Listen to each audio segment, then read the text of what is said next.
di tepian Sungai Musi, tepatnya di 22 Iler Sekanak, Palembang. Beberapa orang menggantungkan hidupnya sebagai pekerja kuli angkut pasir. Aktivitas kuli angkut ini, pasir diangkut dari kapal tongkang besar dan dipindahkan melewati jalan yang disusun dari satu jalur papan, dengan panjang mencapai 50 meter lebih. Pasir diambil menggunakan sekop dari atas tongkang, lalu dipindahkan ke troli atau angkong.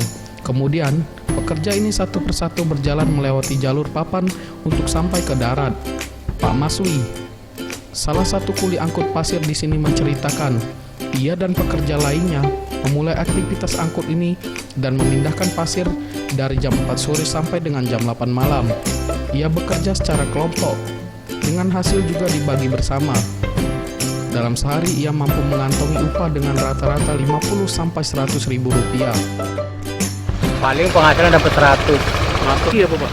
Dah sore macam ini. Oh, sore jam berapa itu Pak? Ini kan jam 4 ini. Jam 4 sampai jam? Paling enggak jam 4 ya 5 jam paling. Ia menambahkan bila cuaca hujan maka permintaan untuk mengangkut pasir sepi. Maulana Yusuf, Sriwijaya TV.